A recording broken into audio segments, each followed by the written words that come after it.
Soomaaliyeed ee jaamacadaha Uganda iyo wakiilada kale iyagana nagala jooga daladaha ama ururada kale ee ka dhisan dalka Uganda iyo xubnaha kale ardayda iyaguna firfircoon kamida inaan idinka mahadceliyo sidaad shirka u soo ajiibteen iyo runtii hawlaha kale ee wanaagsan ee u heesaan ardaydeena Soomaaliyeed intaas kadib madashan in ay tahay madal sanadla ah oo laakiin sanadkan ay tahay tii koowaad xarajeynayna inay noqoto mid sanad walba markaasi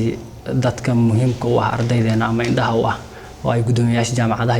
ugu horeeyaan inay isku arkaan oo ay markaasi masiirka iyo danaha ardayda Soomaaliyeed ay kaga hadlaan insha Allah waan rajaynaynaa mid wax ku oolo miro dhala oo jilba jilka ka dambeeya oo ka sii dhaxlay inuu noqon doono insha Allah qodobada ama ajandayaasha shirka hadda inoo furan sidaad u jeedaanba qodobka noogu muhiimsan oo ah caqabadaha soo wajaha inta badan ardaydeena iyo sidii loo xalin lahaa halkan kulleeyto waa isla wada fiirin doonaa marka gudoomiyaasha jaamacadaha inta badan haduu alla idmo ahmiyada siin doonaa maadaama waqtigan uu nagu yaryahay inaan qodobkaas si fiican aan markaas ugu wada hadalno sidoo kale intana aan markaan caqabadihii aan helno kadib inaan xalkeedii sidii loo xalin lahaa inaan markaas isla garanno kadibna wixii aan ka dhigno wax miro dhalo shaqeeyo haduu alla idmo